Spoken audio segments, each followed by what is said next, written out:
All right, ladies and gentlemen, another segment of this Pathfinder build. It's stock floor body dropped. It's got a custom frame, and it is on air ride. So today I finished up this notch cover, and I just uploaded the video on YouTube of building that.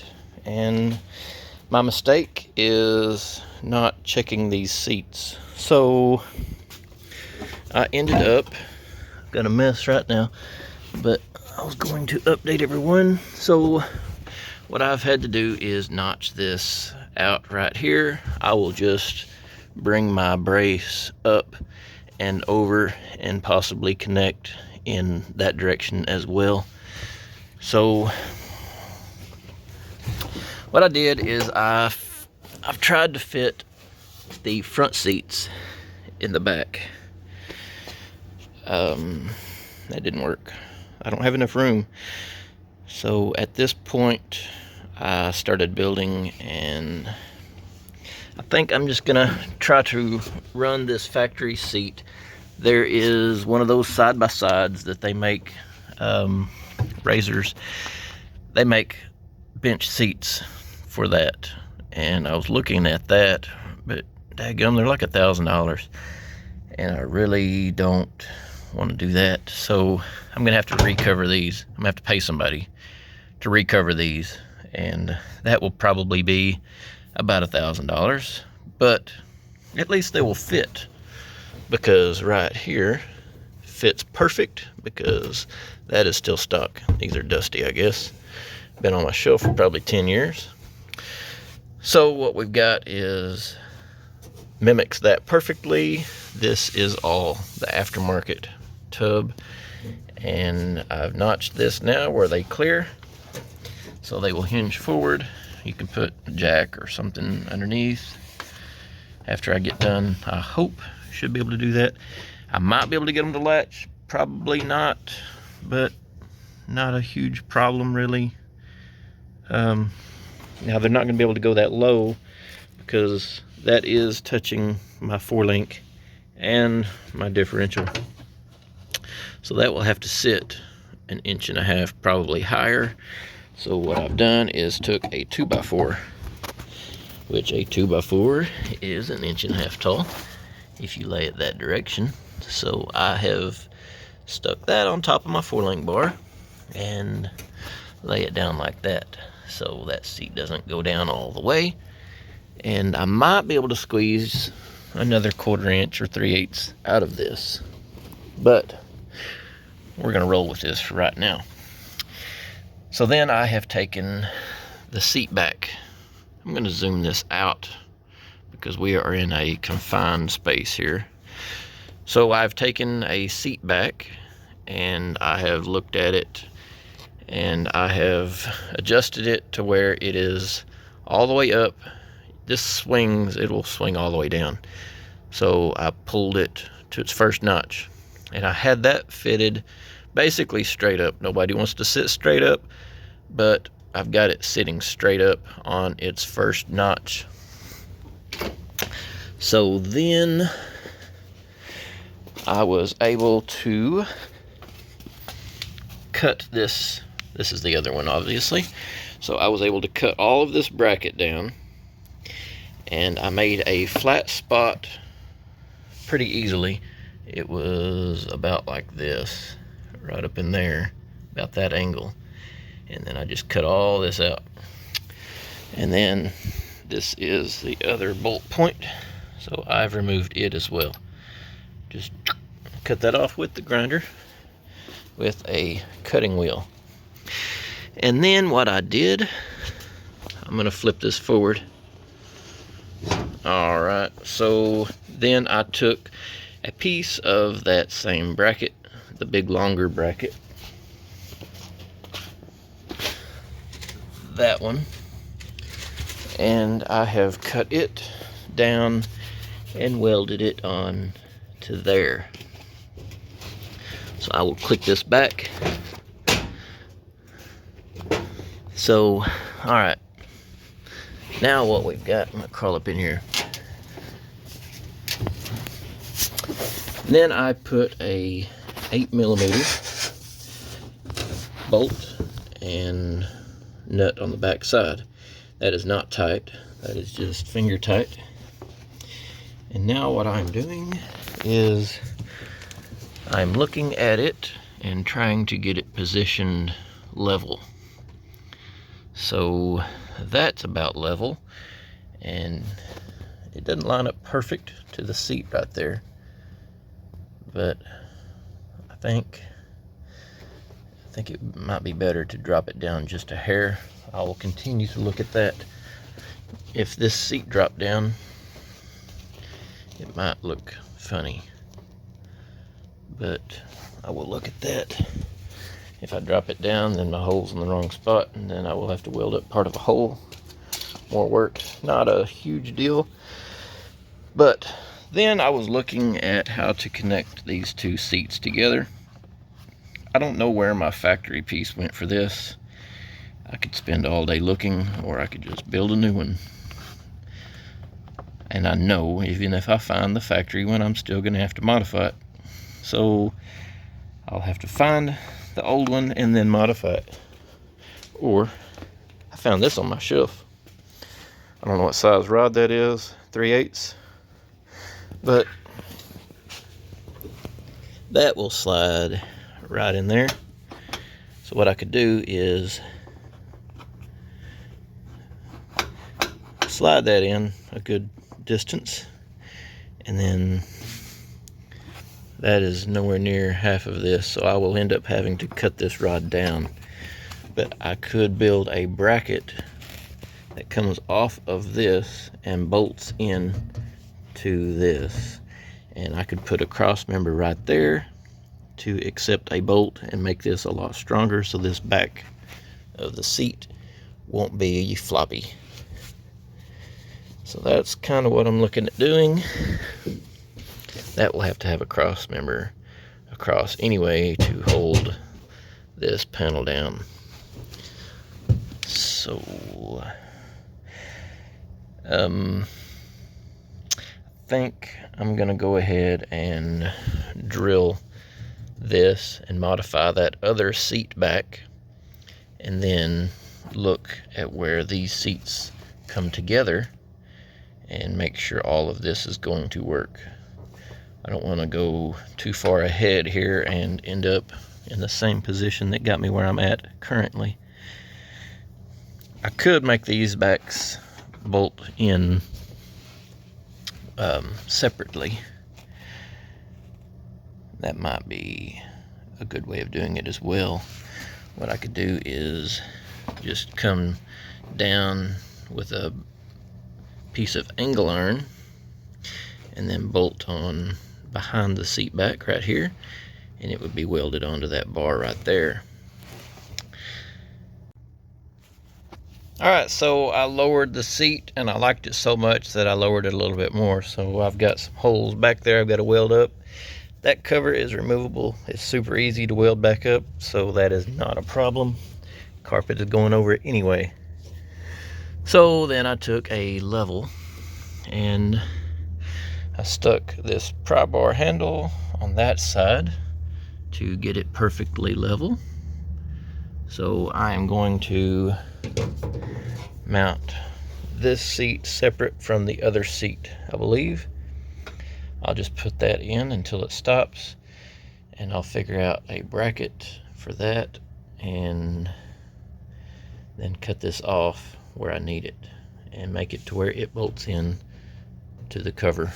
And later we will figure out a cross member for that so that it's not bolted to only the cover. It will have a strong mount point, and kind of need to get all this stuff picked up so I can take a break from this. So these seats and all this stuff putting in it will help me with that, and I'll cut you back on in a minute. Alright, so I have come up with this. I just took that rod and cut it to the size that I needed, and took some 1/4 inch plate and shaped that and cut it to the length roughly that I needed, and ended up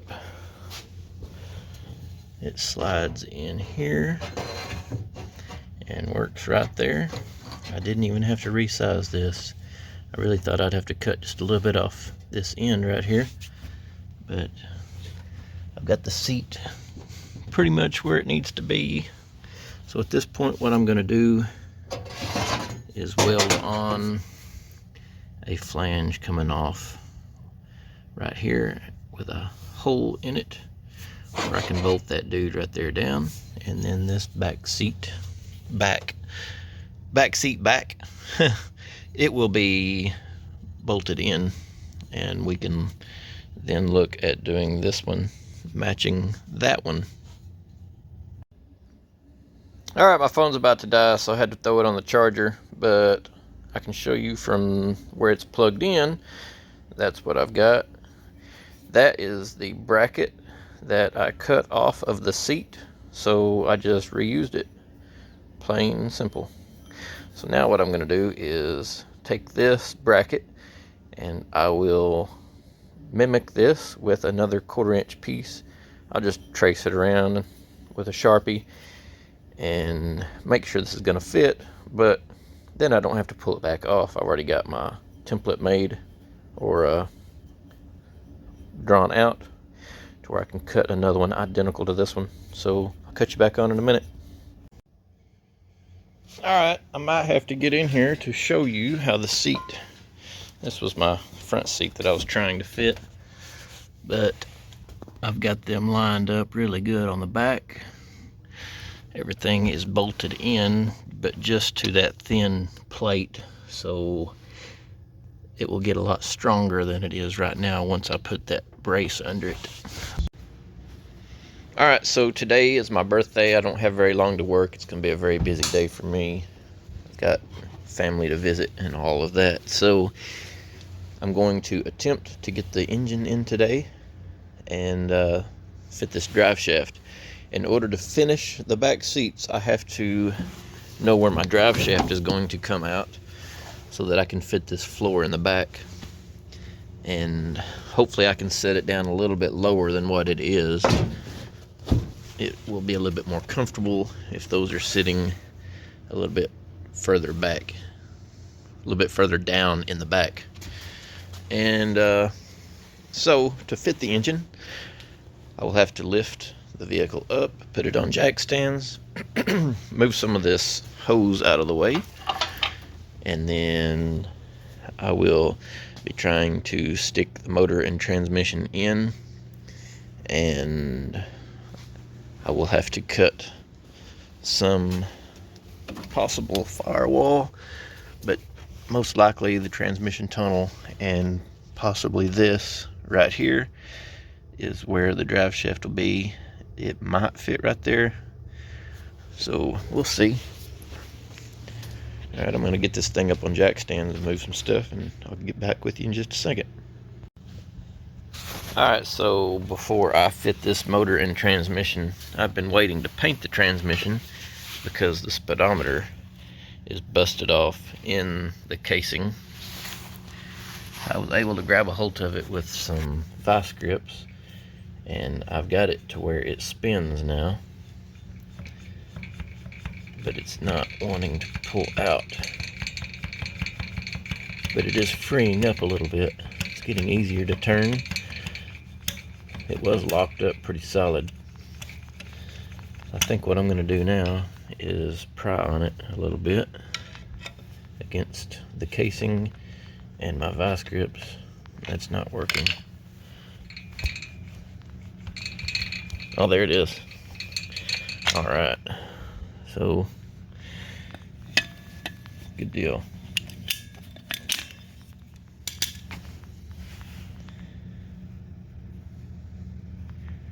So we'll throw that away. And hopefully the bolt point is good right here. If not, I'll probably end up having to tap that out. I don't even know what size bolt that would be. I've got some bolts laying around. Let's see if this will fit up in there.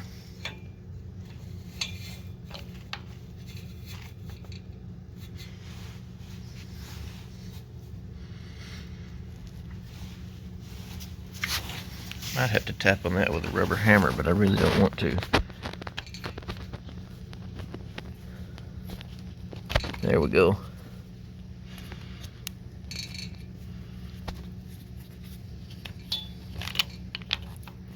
I'd have to lubricate that O-ring right there.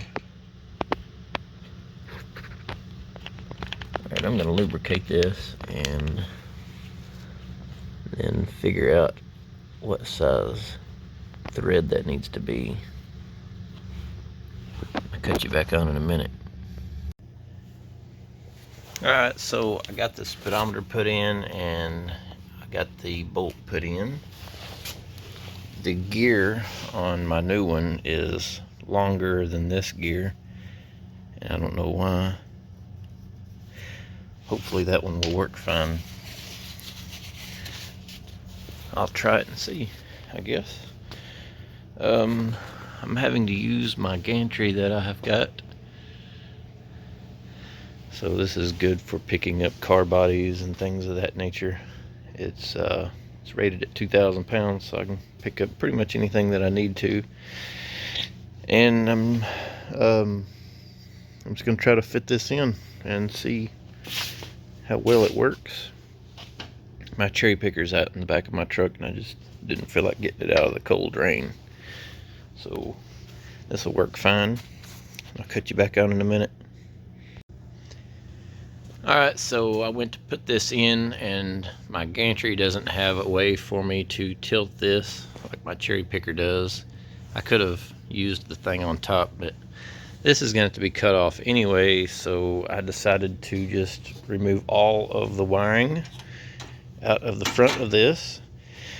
And I took the hood latch off, and now I only have to cut this on both sides, and the nose will come off, and then that'll make it easier to put the engine in anyway with that removed. So I'm going to do that, and I'll cut you back on in a minute. Alright, so I got the motor fitted. It was very tight. I ended up having to take the motor mounts off and attaching them to the engine, and then sliding it in and attaching it to the frame. After that, I have bent this some to get the cross member in for the transmission, and now I am about to fit the drive shaft, and it's all underneath, and I can't video that because it's going to be very tight. So I'll cut you back on a little bit.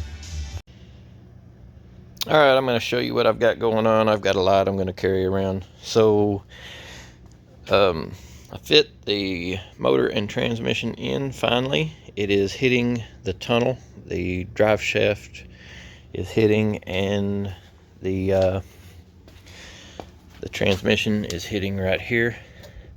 So what I'll end up doing is pulling the dash out, and I will either beat that in from underneath, or I will just go ahead and cut and pull that up and re-weld. I've not decided yet what I'm going to do. The drive shaft hits right here between the seats, and I will just have to cut a little bit more right there. It appears that I'm going to have clearance, so I can lower these seats just a little bit more. Instead of 1.5 inches, I have this. Maybe I can pull it down about 1/2 inch in this back. So I'll have 1 inch of clearance, which will be fine. This bar, that's about halfway down the bar. So 1 inch of clearance would be 2 inches of suspension travel, and I'm laying right now body on the bigger tire than what I'm planning on running, so that is not going to be a problem. Everything else seems to be fitting really good. Alright, so this is the steering shaft. It goes from the steering gearbox to the steering column. And since I did the body drop, what I've done is on this, you can see daylight right here. I have cut that and raised it until it's fairly close to the body right here. Not so much where it rubs, but close, just to raise that a little bit and try to relieve some stress on the bend.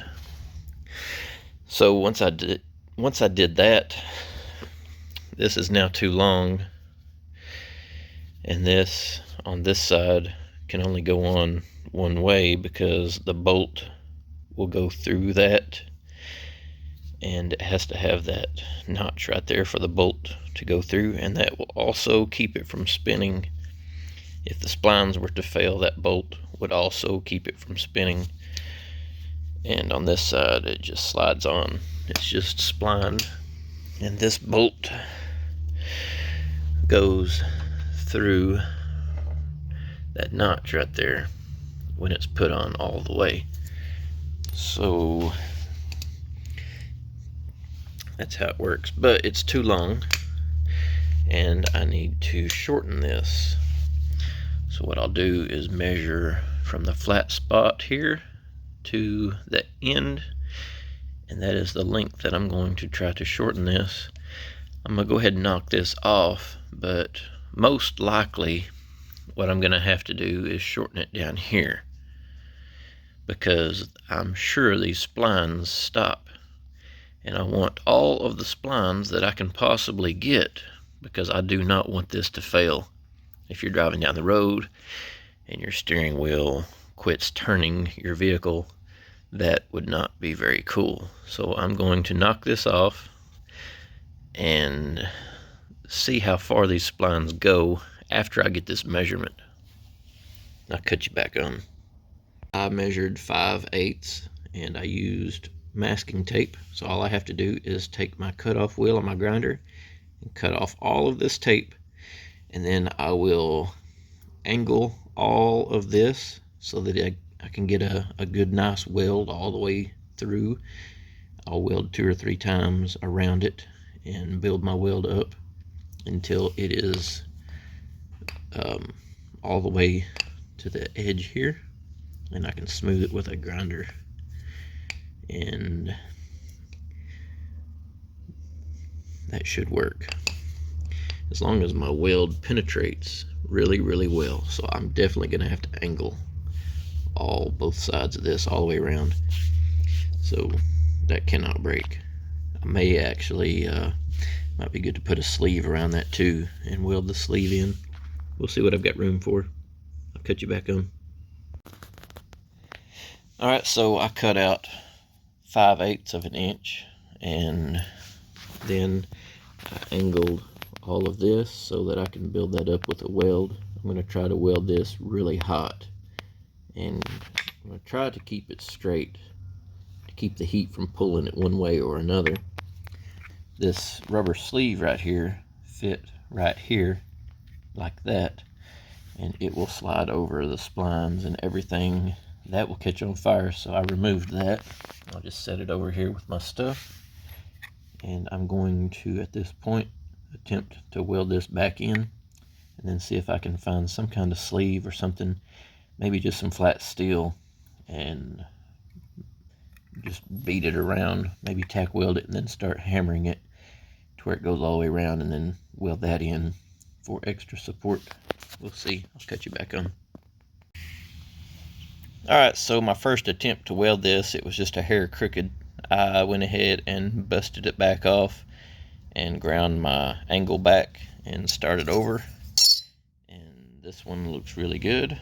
So I ground my weld down a little bit, and that's likely not going to break. Like, pretty certain of it, but I'm basically putting my life on this. So I'm going to go ahead and, this is probably 16 gauge. I'm going to go ahead and weld this, and then take a hammer and beat this around.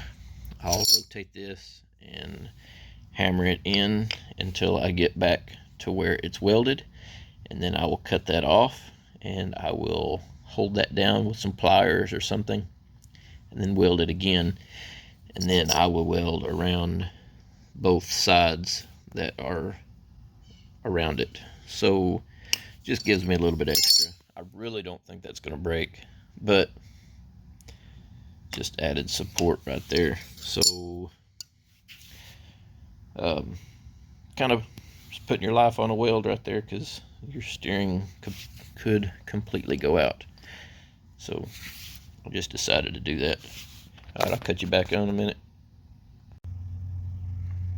All right, that's what we've got. And now all I got to do is finish welding this up and then grind it smooth. And hopefully this rubber will still slide over it. All right, so I got carried away and I failed to video what I had, but I welded that sleeve all the way around and then ground it smooth, and then put some primer and some paint, just some spray paint. And once that spray paint is dry, I'm gonna see if I can put some like WD-40 or something to lube that up, and attempt to put that rubber back on here, and then I can bolt it back on the truck right here, and then see if I line up right there, which it will. So, and then find my bolts and bolt all that back together.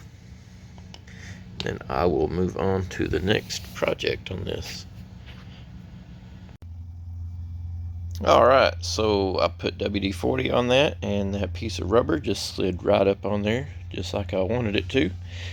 And I found a bolt for that and a washer, and that is a M8 with a 1.25. Let's see, it's over here somewhere.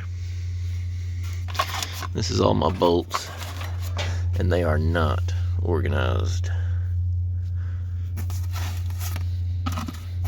Right here,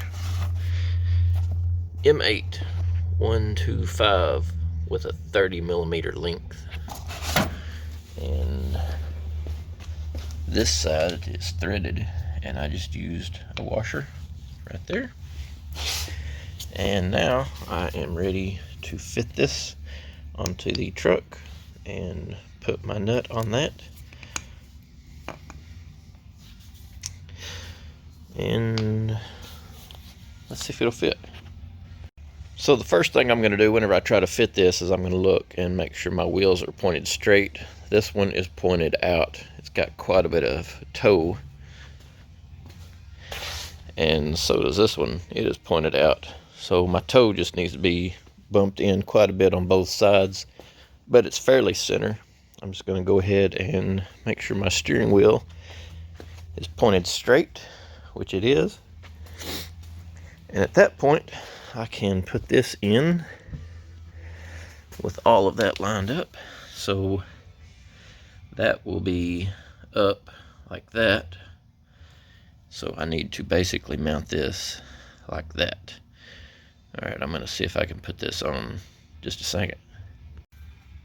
All right, that was super easy. So it just went on real easy like, and I put the bolt in. So at this point, I'm about a 1/4 of an inch away. This rubber is pretty flexible, but what I'm going to do is pull this out just a hair from where it's sitting, which is fine because I'm further than what I need to be. So I'm just going to loosen this bolt and knock this back about a 1/4 of an inch. Alright, so here is some more M8 bolts with a 1.25 thread.